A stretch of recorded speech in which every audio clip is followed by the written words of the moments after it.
থানা বিহিপুর স্টেশন থেকে ৬-৭ মাইল দূরে পর্বতা বলে একটি গ্রাম আছে। আমাকে একবার কি কাজে সেখানে যেতে হয়েছিল।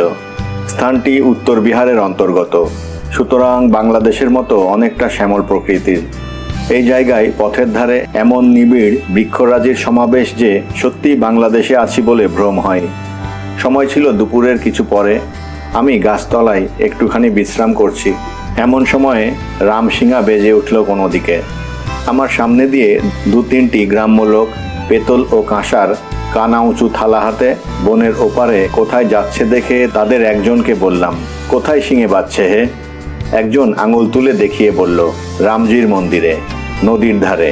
আমরা সেখানে প্রসাদ আনতে যাচ্ছি, ভোগের সময় শিঙে বাজে রোজ। আমিও ওদের সঙ্গে গেলাম।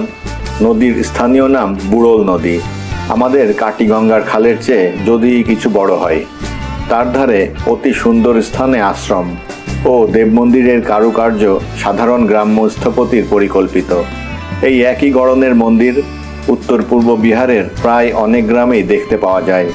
ক্ষুদ্র মন্দির, কিন্তু মন্দির সংলগ্ন জমি আছে অনেকটা।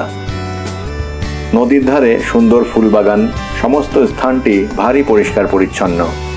একজন বৃদ্ধ মহান্ত মন্দিরে থাকেন, তিনি আমায় প্রসাদ খেতে আহ্বান করলেন। আমি দ্বিরুক্তি না করে সম্মতি জানালাম। তিনি আমাকে আদর করে ডেকে নিয়ে গিয়ে বসালেন। আমি বললাম, এ মন্দির কতদিনের? অনেক দিনের বাবা, আমিই তো এখানে আছি 25 বছর। কে স্থাপন করেছিল মন্দিরটি? দ্বারভাঙার মহারাজ তাঁর জমিদারি বেড়াতে এসে এই জায়গাটি বড় পছন্দ করেন। শুনেছি তিনি মন্দির করে দিয়েছিলেন। বিগ্রহের দেবোত্তর সম্পত্তি আছে, ওদেরই দান। আয় কত হবে?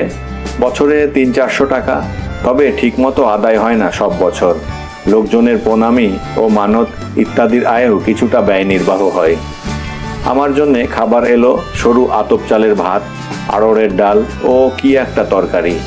এসব দিকে বাংলাদেশের মতো 2-3 রকম আনাজ মিশিয়ে ব্যঞ্জন রন্ধনের পদ্ধতি প্রচলিত নেই।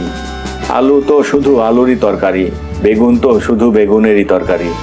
সে তরকারি বাঙালির মুখে ভালো লাগে না, কিন্তু ডাল এত চমৎকার রান্না হয় যে বাংলাদেশে কচিত তেমনটি মেলে।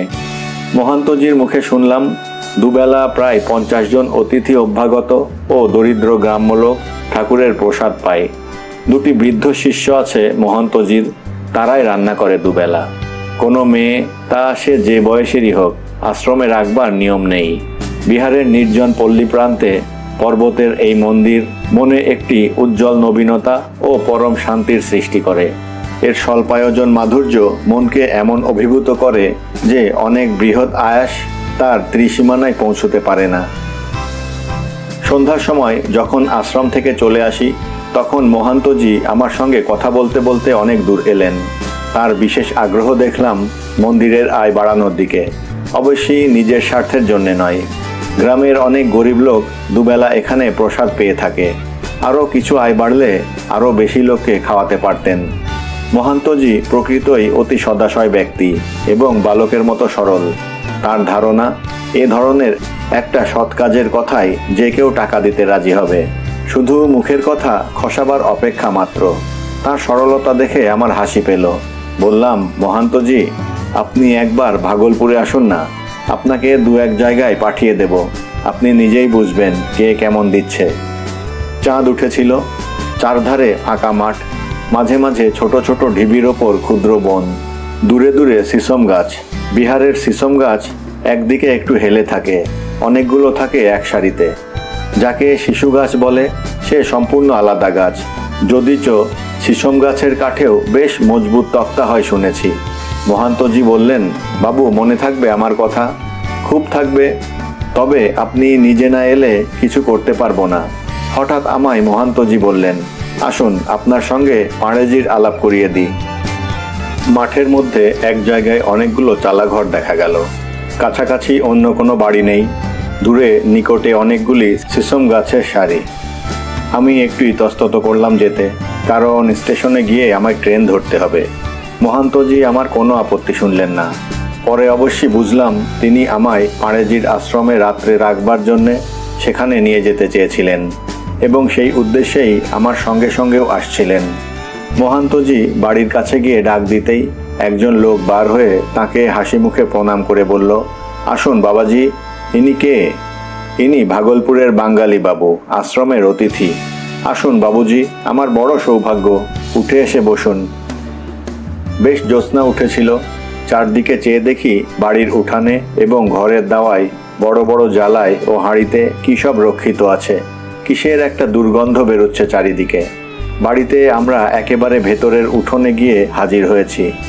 পাড়েজি একাই থাকেন বলে মনে হলো। বাড়িতে কোনো মেয়ে মানুষ নেই। বাড়িটা কিসের একটা কারখানা। কিসের কারখানা ভালো বুঝতে পারছিলাম না সন্ধ্যার অস্পষ্ট জ্যোৎস্নালোকে। বাড়ির মধ্যেকার উঠানে আরও অনেক বড় বড় হাঁড়ি কলসি, সেগুলোতেও কি যেন বোঝাই রয়েছে। সে এক ধরনের উৎকট গন্ধ। কিসের কারখানা এটা? হঠাৎ আমার মনে হলো বেআইনি মদের চোলাইখানা নয় তো। কিন্তু মহান্তজির মতো সাধু পুরুষ কি এমন একটা ব্যাপারের সঙ্গে যোগ রাখবেন?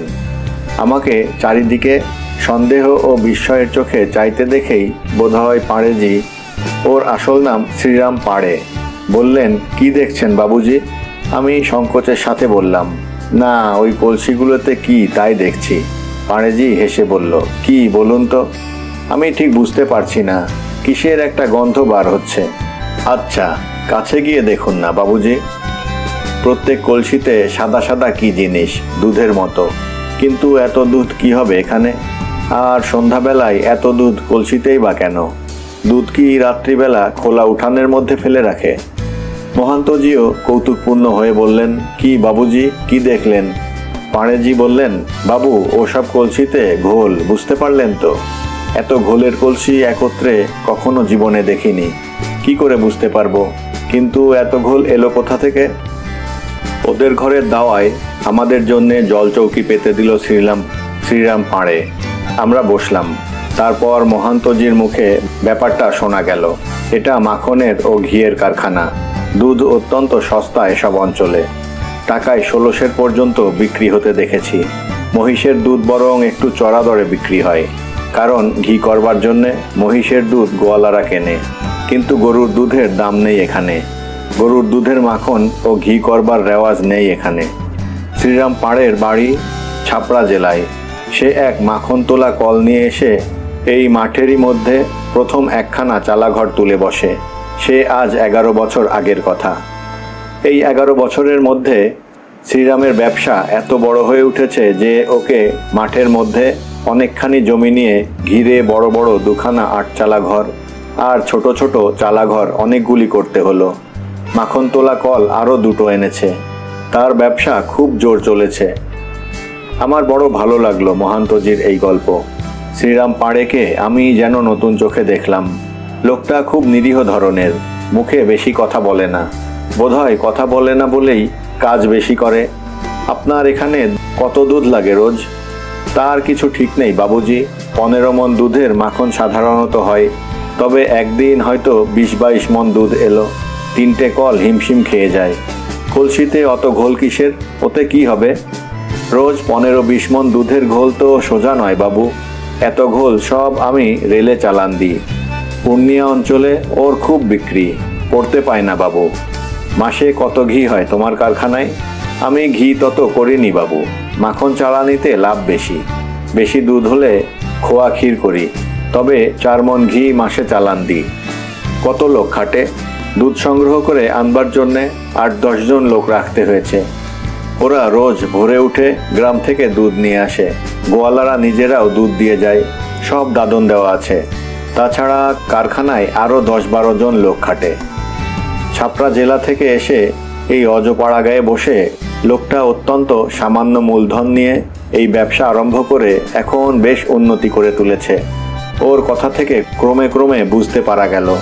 আমি ভাবলাম আমার দেশের বেকার যুবকদের কথা। বিশ্ববিদ্যালয় থেকে ডিগ্রি নিয়ে বার হয়ে সামান্য 30-40 টাকা মাইনের কেরানিগিরি জোগাড় করতে পারলে আমরা জীবন ধন্য মনে করি। দুঃখের বিষয় তাও জোটে না। আমাদের মধ্যে দেশ বিদেশে গিয়ে নিজেকে অন্যভাবে প্রতিষ্ঠা করবার কল্পনাই জাগে না, তাই আমাদের দুঃখ। শ্রীরাম পাড়ে রাত্রে আমায় থাকতে বলল।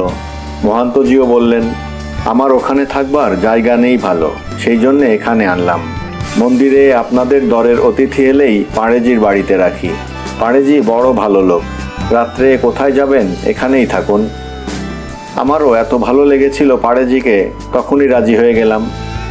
এই ব্যবসার কথা ভালো করে জেনে গিয়ে বাংলাদেশের বেকার যুবকদের যদি একটা পথ দেখিয়ে দিতে পারি, মন্দ কি। রাত্রে আমার জন্যে উৎকৃষ্ট ঘিয়ে তৈরি পুরি আর হালুয়া, কি একটা তরকারি আর গরম দুধ এনে হাজির করলো পাড়েজির রাঁধুনি ব্রাহ্মণ। সে ধরনের ঘিয়ে তৈরি খাবার বাংলাদেশে আমি কখনো চোখেও দেখিনি, পশ্চিমেও নয়, কেবল আর দু একটা জায়গা ছাড়া। পাড়েজিকে বললাম, ভাগলপুরের বাজারেও তো এমন ঘি মেলে না, কি চমৎকার গন্ধ। ভয়সা ঘি কি এমন হয়? পাড়েজি হেসে বলল, কোথায় পাবেন বাবুজি? ঘি যা বাজারে আপনারা পান তা হলো পাইল করা, অর্থাৎ অন্য বাজে ঘি বা চর্বি মেশানো। ভেজাল ভিন্ন ঘি বাজারে নেই জানবেন, যে যত বিজ্ঞাপনই দিক। তবে কোনো ঘিয়ে কম, কোনো ঘিয়ে বেশি ভেজাল, এই যা তফাৎ। আর এ হলো আমার কারখানায় সদ্য তৈরি খাঁটি ভয়সা। এ কোথায় পাবেন বাজারে? মহান্তজিও আমার সঙ্গে ভোজনে বসেছিলেন। দেখলাম যদিও তার বয়স হয়েছে, কিন্তু আমার মতো 3টি লোকের উপযুক্ত পুরি, তরকারি ও হালুয়া অবাধে উদরসাৎ করলেন। মহান্তজিকে আমার বড় ভালো লাগলো।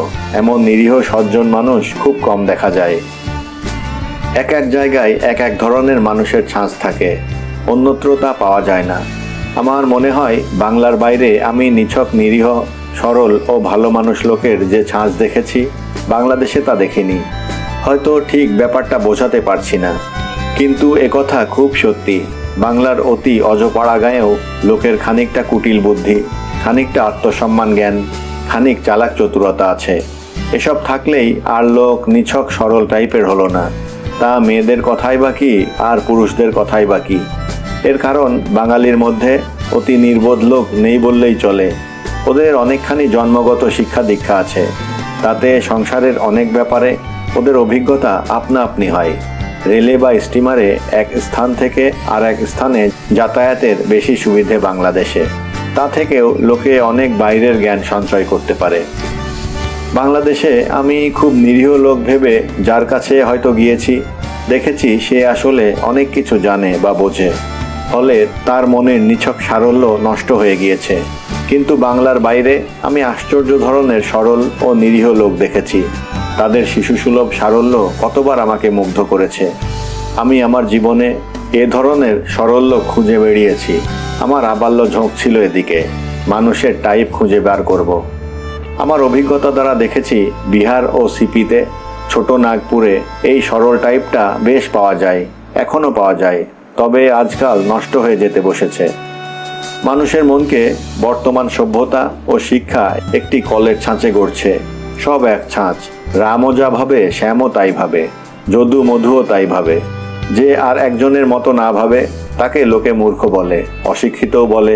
সুতরাং সমাজের ভয়ে, লোকনিন্দার ভয়ে, শ্বশুরবাড়িতে শালিশালাদের শ্রদ্ধা হারাবার ভয়ে লোকে অন্যরকম ভাবতে ভয় পায়। ফলে শিল্পে, সাহিত্যে, সামাজিক রীতিনীতিতে একই ছাঁচের মনের পরিচয় পাওয়া যায় সর্বত্র। অনেক খুঁজেও খাঁটি অরিজিনাল টাইপ বার করা যায় না। শহরে তো যাই না, শহর থেকে সুদূরে নিভৃত পল্লী অঞ্চলেও বড় একটা দেখা যায় না। তবে বাংলার বাইরে, যেখানে ইউনিভার্সিটি, খবরের কাগজ, রেডিও প্রভৃতির উৎপাত নেই, কিংবা শিক্ষিত লোকের যাতায়াত কম, এমন অরণ্য অঞ্চলে, নিকটে যেখানে রেল স্টেশন বা মোটর বাসের চলাচলের পথ নেই, সেখানে দু একটা অতি চমৎকার ছাঁচের মানুষ দেখেছি। এদের আবিষ্কারের আনন্দ আমার কাছে একটা নতুন দেশ আবিষ্কারের সঙ্গে সমান। মহান্তজি অনেকটা সেই ধরনের মানুষ। তিনি রাত্রে মন্দিরে ফিরে যাবার আগে আমায় বিশেষ অনুরোধ করলেন আমি যেন আমার ভাগলপুরস্থ বন্ধুবান্ধবকে বলে তার মন্দির মেরামতের ও মন্দিরের আয় বাড়াবার একটা ব্যবস্থা করে দিই। অনেকখানি সরল আশা ভরসা তাঁর চোখে মুখে। বহু দূরকালের ছায়া তাঁর জীবনে এমন একটি স্নিগ্ধ পরিবেশ রচনা করেছে। তা থেকে হুঁশিয়ার ও হিসাব দুরন্ত বর্তমানে তিনি কোনোদিনই যেন পৌঁছতে পারবেন না, কোনোদিনই বুঝবেন না এর কুটিলতা আর আত্মস্বার্থবোধ। আমি বললাম, মহান্তজি, আপনি চলে আসুন না ভাগলপুরে। আপনি যেতে বললেই যাব, টাকা একসঙ্গে জড়ো হলে নিয়ে আসবো গিয়ে। তারপর আমায় একান্ত চুপি চুপি বললেন, এই পাড়েজি আমায় বড় সাহায্য করে। কি রকম? ভদ্রলোক এলে ওর এখানে রাখি, ও আমাকেও মাঝে মাঝে রাত্রে এখানে খাওয়ায়, বেশ খাওয়ায়, দেখলেন তো। ওর নিজের কারখানার ঘি মাখন বাইরে কোথায় এমন পাবেন বলুন। রামচন্দ্রজি ওকে আরও দেবেন, বড় সাত্ত্বিক লোক। যে নিজে সাত্ত্বিক সে সবাইকে এমনই সাত্ত্বিক ভাবে। আমরা নিজেরাও তত সাত্ত্বিক নই বলেই বোধহয় মানুষের খারাপ দিকটা আগে দেখে বসে থাকি। শ্রীরাম পাড়ে সাত্ত্বিক কিনা জানি না, কিন্তু সে বেশ ব্যবসা বুদ্ধিওয়ালা লোক বটে। দুধ এখানে সস্তা, অথচ দুধ চালান দেবার সুবিধে নেই। একটা মাখন তোলা কল নিয়ে এই গ্রামকে কেন্দ্র করে বেশ একটা ঘি মাখনের ব্যবসা গড়ে তুলেছে। এর কারণ আমাদের মতো ওদের চাকরি প্রবৃত্তি নেই। চোখ ওদের অন্যদিকে বেশ খোলে, আমরা এসব দেখতে পাই নে। আমরা হলে খুঁজতাম দ্বারভাঙ্গার মহারাজের স্টেটে কোনো চাকুরি জোগাড় করা যায় কাকে ধরাধরি করলে। পরদিন সকালে আমি ওদের দুজনের কাছে বিদায় নিয়ে চলে এলাম। এরপরে আর একবার আমাকে বিশেষ কাজে ওদিকে গিয়ে শ্রীরাম পাড়ের আতিথ্য গ্রহণ করতে হয়েছিল। তখন সে আরও উন্নতি করেছে। লেখাপড়ার হিসেব ও চিঠিপত্র লেখবার জন্যে একজন গোমস্তা রেখেছে। মহান্তজির সঙ্গেও সাক্ষাৎ হয়েছিল, মাত্র একটি দিনের জন্যে। তখন সামনে কুম্ভমেলার সময়। তিনি প্রয়োগে কুম্ভমেলায় যাবার তোড়জোড় করছিলেন। পাড়েজিকে নিয়ে যাবেন সঙ্গে বললেন। আমাকেও তিনি অনুরোধ করেছিলেন মেলায় যাবার জন্যে। অবশ্যই আমার যাওয়া ঘটেনি। তারা গিয়েছিলেন কিনা আমি জানি না, আর তাদের সঙ্গে আমার দেখা হয়নি। এ হলো 1336 সালের মাঘ মাসের কুম্ভমেলা। তারপর আর কুম্ভমেলা হয়নি এখনো পর্যন্ত। 1337 সালের কথা। পূজার ছুটি সেই দিনই হলো। ভাগলপুরে বার লাইব্রেরিতে বসে কথাবার্তা চলছে বন্ধুদের সঙ্গে, ছুটিতে কোথায় যাওয়া যায়। আমি বললাম পায়ে হেঁটে কোনো দিকে যদি যাওয়া যায় আমি রাজি আছি। প্রবীণ উকিল অবিনাশবাবু বললেন, হেঁটে যাওয়ার বেশ চমৎকার রাস্তা আছে, চলে যান না দেওঘর, সিনারি খুব ভালো। আমি তখনই যেতে রাজি। একজন মাত্র উকিল বন্ধু অম্বিকা আমার সঙ্গে যেতে চাইল। পরদিন সকালে আমরা আমার থাকবার জায়গা থেকে রওনা হলাম খুব ভোরে। 3-4 জন উৎসাহী বন্ধু ভাগলপুর শহর ছাড়িয়ে দেওঘরের পথে প্রথম মাইল পোস্ট পর্যন্ত আমাদের এগিয়ে দিয়ে গেলেন। অম্বিকা খুব সুস্থ সবল দীর্ঘাকৃতি যুবক। সে ও আমি দুজনেই খুব জোরে হাঁটছি। 7-8 মাইল পোস্ট পর্যন্ত বেশ জোরে চলে এলাম দুজনে। বেলা প্রায় 10টা বাজে। ডিস্ট্রিক্ট বোর্ডের চওড়া সোজা রাস্তা। পথের দুধারে সবুজ ধান ক্ষেত, মাঝে মাঝে বৃষ্টির জল বেঁধে আছে। তাতে কুমুদ ফুল ফুটে আছে, গাছের ছায়া সমস্ত পথেই। আরও 2-3 মাইল ছাড়ালাম। দুজনেরই ক্ষুধা ও তৃষ্ণা দুইই পেয়েছে।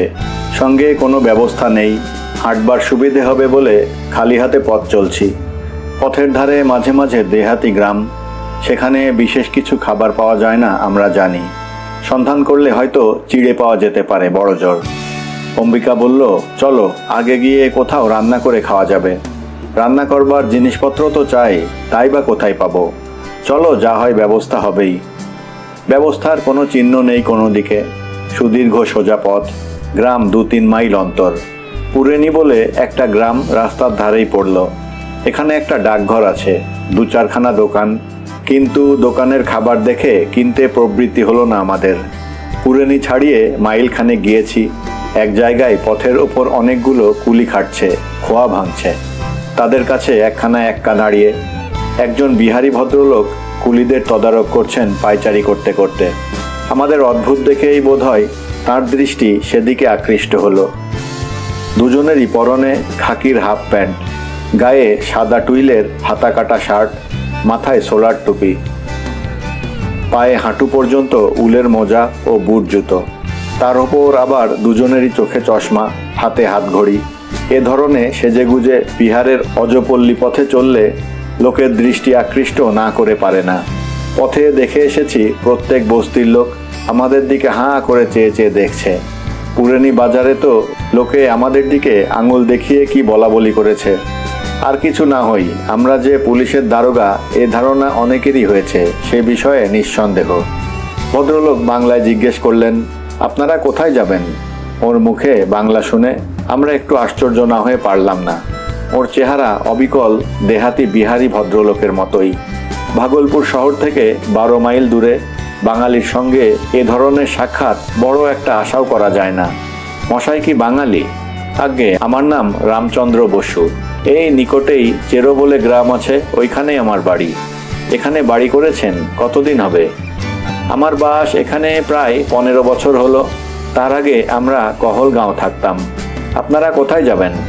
আমাদের গন্তব্যস্থানের কথা শুনে ভদ্রলোক ভাবলেন আমরা পদব্রজে বৈদ্যনাথ ধামে তীর্থ করতে যাচ্ছি। বললেন, তা বেশ, আপনাদের বয়সে তো ওসব মানেই না। এসব দেখলেও আনন্দ হয়। তা এবেলা আমার এখানে আহার করে তবে যাবেন।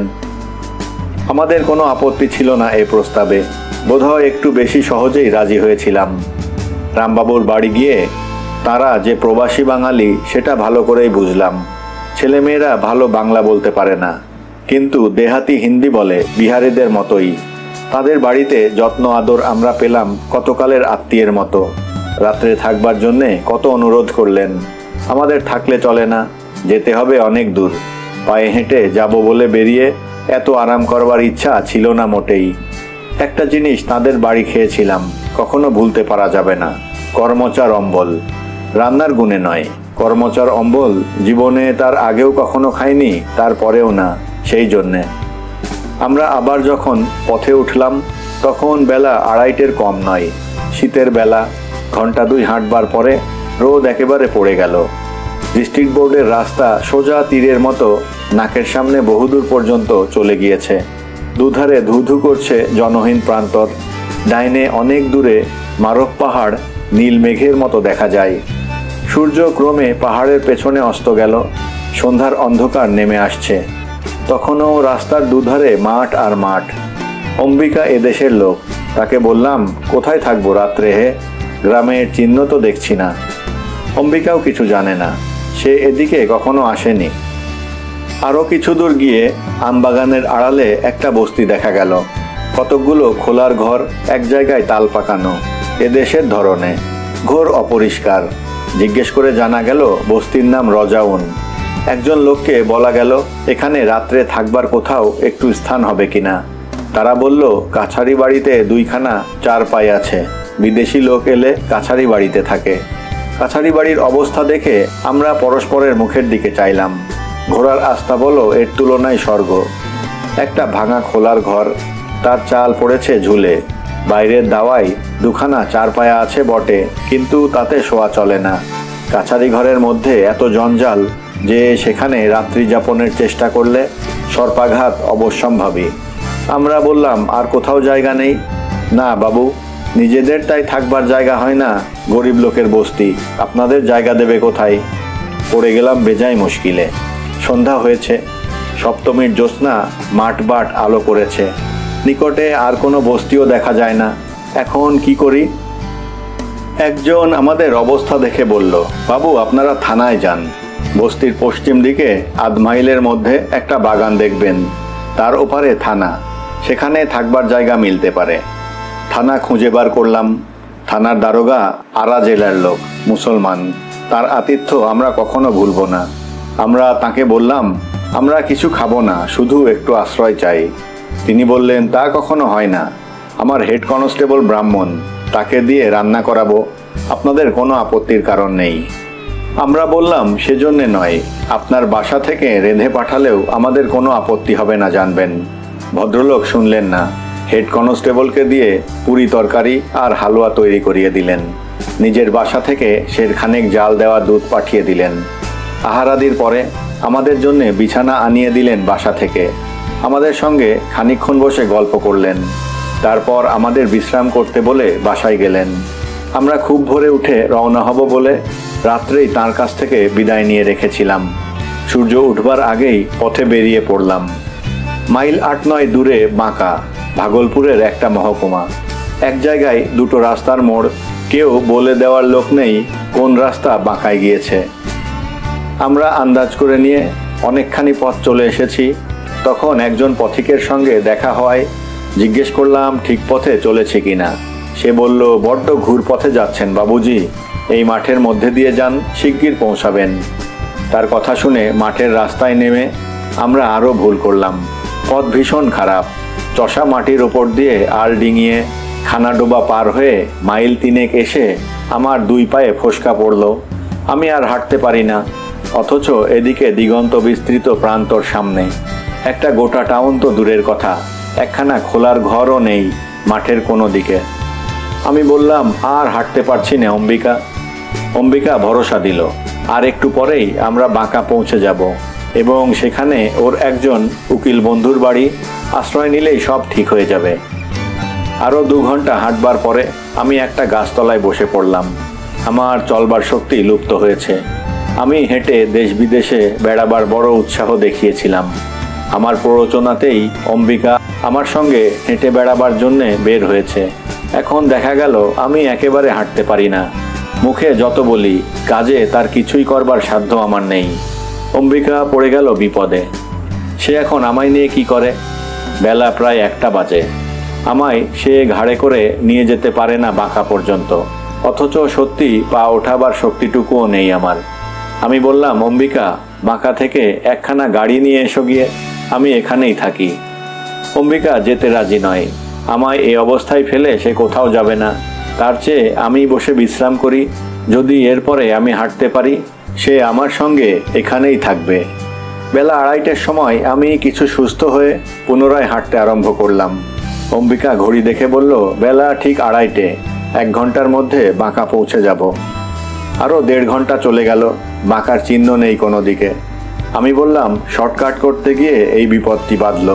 সোজা ডিস্ট্রিক্ট বোর্ডের রাস্তা দিয়ে গেলে কোন কালে বাঁকা পৌঁছে যেতাম। বেলা যখন বেশ পড়ে এসেছে, তখন আমরা বাঁকা পৌঁছে গেলাম। সেখানে জিজ্ঞেস করে জানা গেল মাঠের মধ্যে আমরা ভুল পথ ধরেছিলাম, তাই আমাদের এত বিলম্ব। যে ভদ্রলোকের বাড়ি আমরা গিয়ে উঠলাম তারাও বাঙালি, কিন্তু অনেকদিন বিহারে বাস করবার ফলে একেবারে বিহারি হয়ে গিয়েছেন। ছেলেমেয়েরা এখন ভালো বাংলা বলতে পারে না, তাদের আদর যত্ন মনে রাখবার জিনিস বটে। রাত্রে আমাদের জন্যে তারা পুরি তরকারি করে দিলেন। আহারান্তে শয্যা আশ্রয় করে মনে হলো 3 দিনের মধ্যে আমি আর বিছানা ছেড়ে উঠতে পারবো না। অম্বিকাকে বললাম, দেওঘর যাওয়া এখানেই ইতি। আমি একা করে কাল সকালে মান্দার হিল যাব, সেখান থেকে ট্রেনে ভাগলপুর। পায়ে হেঁটে বেড়ানোর শখ আমার মিটেছে। অম্বিকা আমায় নানা রকমে বোঝাবার চেষ্টা করে। এখন ভাগলপুর ফিরলে লোকে কি বলবে? কত জাঁক করে বেরোনো হয়েছে ভাগলপুর থেকে। তুমি সকলের চেয়ে জোর গলায় চেঁচিয়েছিলে যে পায়ে হেঁটে ভ্রমণ সব ভ্রমণের সেরা, তোমার এই শোচনীয় পরাভবে ইত্যাদি। আমি নাছোড় বান্দা, শরীরের সামর্থ্যে না যদি কুলোই আমি কি করব? আমার 1 পা হাঁটবার ক্ষমতা নেই আর। বন্ধুর বকুনি শেষ হবার পূর্বেই আমি ঘুমিয়ে পড়লাম। কিন্তু ভোরে উঠে দেখি যে আমার পায়ের ব্যথা অদ্ভুত ও অপ্রত্যাশিতভাবে সেরে গিয়েছে। এদিকে আমার বন্ধু চা পান শেষ করে বললেন, তাহলে একখানা এক্কা ডাকি, এই বেলা মান্দার হিলে রওনা হওয়া যাক। আমি বললাম, আর মান্দার হিলে যাওয়ার প্রয়োজন নেই, হাঁটতে পারবো এখন, চলো রওনা হই। দুজনে আবার পথে উঠলাম। সবে সূর্যোদয় হচ্ছে। ডান দিকে কাঁকোয়ারা এস্টেটের অনুচ্চ শৈলশ্রেণী, মাঝে মাঝে শালবন প্রভাতে মুক্ত বায়ুতে জীবনের জয়গান ঘোষণা করছে। পথের নেশায় মন প্রাণ উত্তেজিত হয়ে উঠেছে। কোথায় মান্দার হিল আর কোথায় ভাগলপুর। প্রায় 6 মাইল হাঁটবার পরে একটা ছোট্ট পাহাড়ি নদী পার হতে হলো। উপল রাশির উপর দিয়ে ঝিরঝির করে নির্মল জলের ধারা বয়ে চলেছে। নদীর দুপাড়ে ছোট ছোট কি ঝোপে সুন্দর ফুল ফুটেছে। নদী পার হয়ে আরও মাইল 5 পথ হেঁটে এসেছি। একজন বিহারি ভদ্রলোক আমাদের পাশ দিয়ে টমটম চড়ে যেতে যেতে আমাদের দেখে গাড়ি থামালেন। আমার বন্ধুকে নমস্কার করে হিন্দিতে বললেন, আপনি কোথা চলেছেন এভাবে? অম্বিকা বলল, বেশ ভালো আছেন নদিয়া চাঁদ বাবু? নমস্কার, দেওঘর চলেছি। পায়ে হেঁটে? মান্দার হিল থেকে? সোজা ভাগলপুর থেকে। কাল বাঁকাতে রাত কাটিয়েছি। ইনি আমার বন্ধু অমুক, ইনিও যাচ্ছেন। ভদ্রলোক টমটম থেকে নেমে পড়লেন। আমাদের দুজনকে বিশেষ অনুরোধ করলেন তার টমটমে উঠতে। আমার বন্ধু ও আমি দুজনেই বিনীতভাবে বললাম, যখন হেঁটে চলেছি শেষ পর্যন্ত হেঁটেই যাব। কেউ দেখছে না বলে এখানে খানিকটা গাড়িতে উঠে শেষে ভাগলপুরে ফিরে গিয়ে হেঁটে যাওয়ার বাহাদুরি নেওয়া আমাদের ধাতে সইবে না। তিনি বললেন, তীর্থ করতে যাচ্ছেন নাকি? আমরা তাকে আশ্বস্ত করলাম, পুণ্য অর্জনের লোভ নেই আমাদের, যাচ্ছি এমনি শখ। তিনি বললেন, খাওয়া দাওয়া করবেন এবেলা আমার ওখানে। জামদাহ ডাক বাংলোতে আমি কাছারি করব এবেলা। আমি আগে চলে যাই, কিছু মনে করবেন না। আপনাদের পথের ধারেই পড়বে জামদহ বাংলো। সেখানে আপনাদের পৌঁছতে আরও ঘন্টা 2 লাগবে। আমি লোক দাঁড় করিয়ে রাখব। ভদ্রলোক টমটমে উঠে গেলেন। অম্বিকা বলল, উনি বাবু নদিয়াচাঁদ সহায়, লক্ষ্মীপুর স্টেটের ম্যানেজার। বড় ভালো লোক, আমার সঙ্গে খুব আলাপ আছে। ভালোই হলো, দুপুর ঘুরে গেলে আমরা জামদহ পৌঁছাবো। সেখানে খাওয়া দাওয়া করা যাবে। এখন বেলা প্রায় 12টার সময় আমরা দূর থেকে একটা শালবন দেখতে পেলাম পথের ধারেই। অম্বিকা বলল, ওর মধ্যেই জামদহ ডাক বাংলো, নদিয়াচাঁদবাবু বলেছিলেন। আমাদের জন্যে পথের উপর লোক দাঁড়িয়েছিল, সে আমাদের বাংলোতে নিয়ে গেল। নদিয়াচাঁদবাবু অনেক প্রজা নিয়ে কাছারি করছেন। আমাদের যথেষ্ট অভ্যর্থনা করলেন। বনের মধ্যে একটা ইদারা, তার চারদিকে সিমেন্ট বাঁধানো। আমরা সেখানে স্নান করে ভারী তৃপ্তি পেলাম। আহারাদির পরে নদিয়াবাবু বললেন, এখানে এই বনের মধ্যে আমায় 3 দিন থাকতে হবে। আপনারা যখন এসেছেন তখন একটা রাত অন্তত আমার এখানে কাটিয়ে যান। আজ আর আপনাদের কিছুতেই ছাড়ছি না।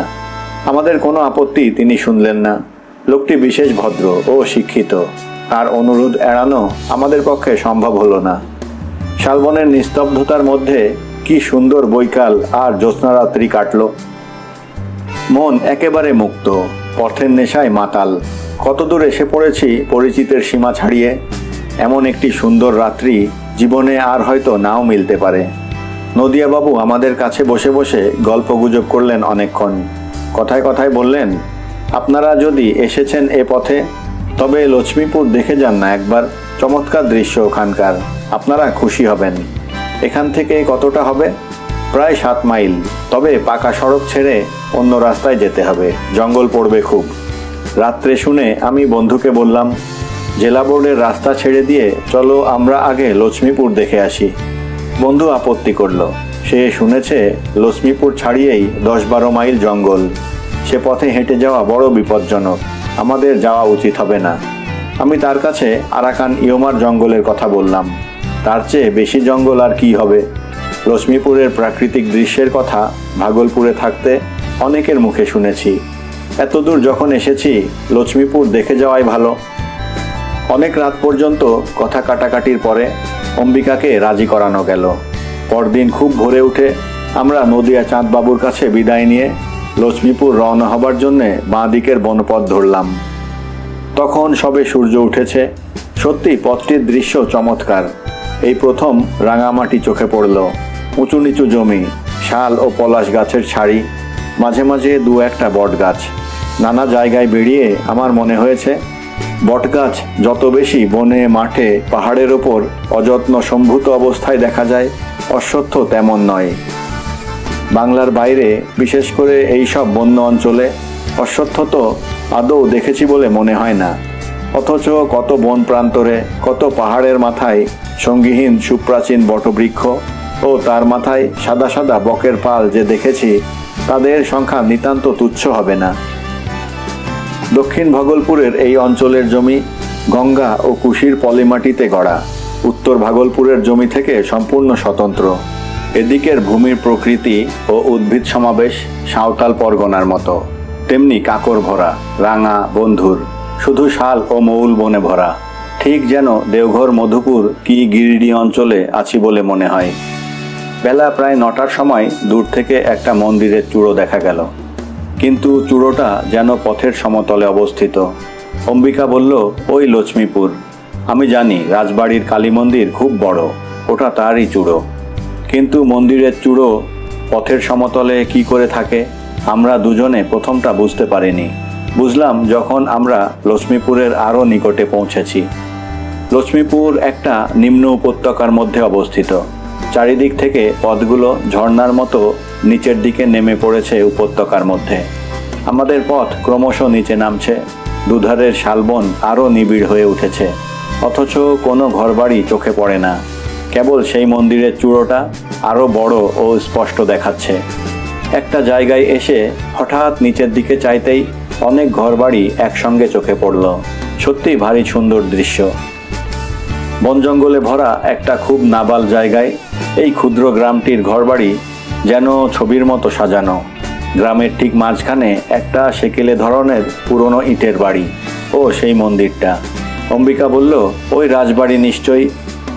নদিয়া চাঁদবাবু স্থানীয় কোনো এক কর্মচারীর নামে একখানা পত্র দিয়েছিলেন আমাদের সম্বন্ধে, যার বলে আমরা রাজবাড়ির অতিথিশালায় স্থান পেলাম। অতিথিশালাটি বেশ বড়, খোলার ছাদওয়ালা 4-5টি কামরাযুক্ত বাড়ি। দড়ির চারপাই ছাড়া ঘরগুলিতে অন্য কোনো আসবাব নেই। এখানে একটি অদ্ভুত বেশভূষাধারী যুবককে দেখে আমরা দুজনেই কৌতূহলী হয়ে পড়লাম তার সঙ্গে আলাপ করার জন্যে। যুবকটির বয়স 30-এর মধ্যে, রং মিশ কালো, মাথায় লম্বা লম্বা বাবড়ি চুলে কেয়ারি করে টেরি কাটা, গায়ে সাদা ফুলদার আদ্দির পাঞ্জাবি, গলায় রঙিন রুমাল বাঁধা। আর সকলের চেয়ে যা আমাদের চোখে বিস্ময়কর ঠেকল তা হচ্ছে এই যে এই দিন দুপুরে লোকটার পকেটে একটা 5 ব্যাটারির প্রকাণ্ড টর্চ। বাঙালি নয় যে তা বুঝতে এতটুকু দেরি হয় না।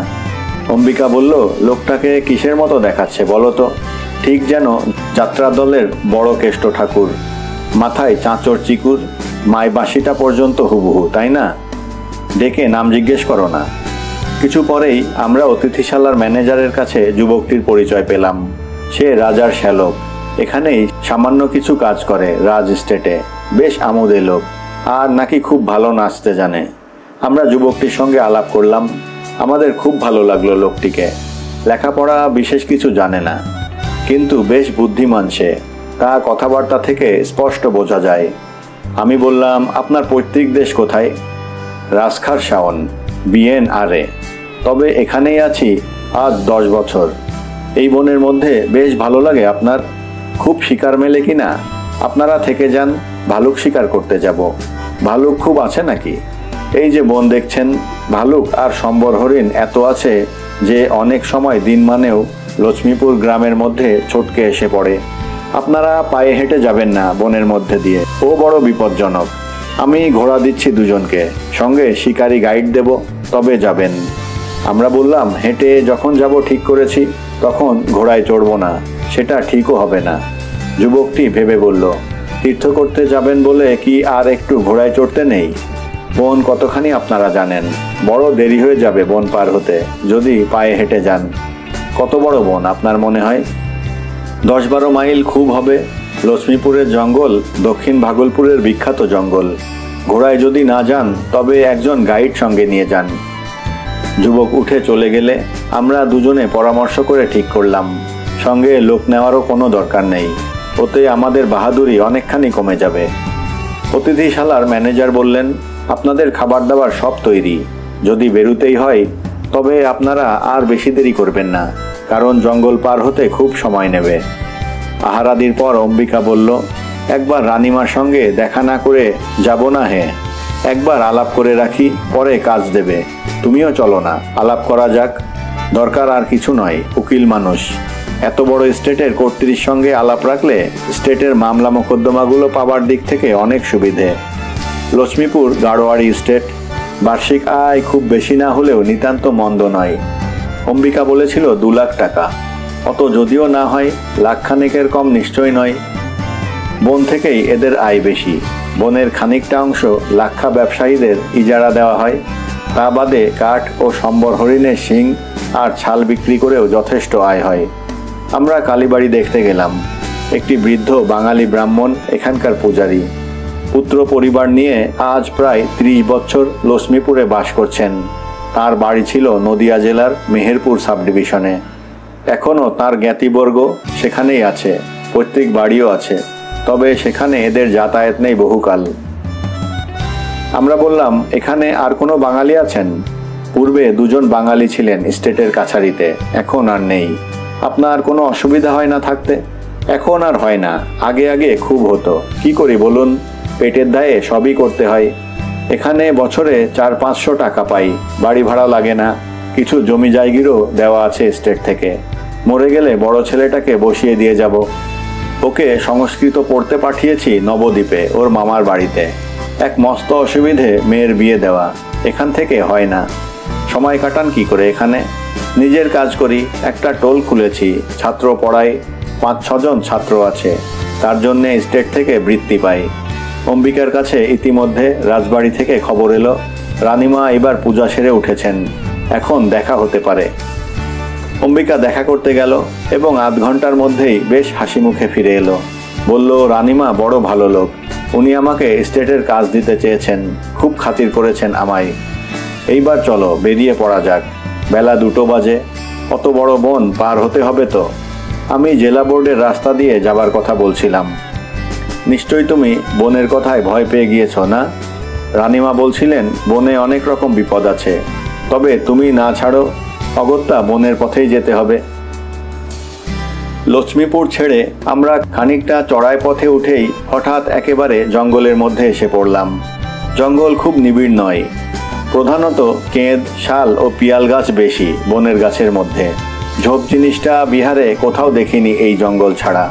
শরতের শেষ, অনেক রকম বনের ফুল ফুটে আছে, অধিকাংশই অজানা। বাংলাদেশের পরিচিত বনফুল একটাও চোখে পড়ল না, কেবল শিউলি ফুল ছাড়া। 2-একটা ছাতিম গাছও দেখা গেল, তবে তাদের সংখ্যা নিতান্ত কম। বনের মধ্যে পায়ে চলার একটা পথ কিছু দূর পর্যন্ত পাওয়া গেল। হঠাৎ এক জায়গায় গিয়ে পথটা 3 ভাগে ভাগ হয়ে 3 দিকে চলে যাওয়াতে আমরা প্রমাদ গুনলাম। সঙ্গে গাইড নেওয়া যে কেন উচিত ছিল তখন খুব ভালো বুঝলাম।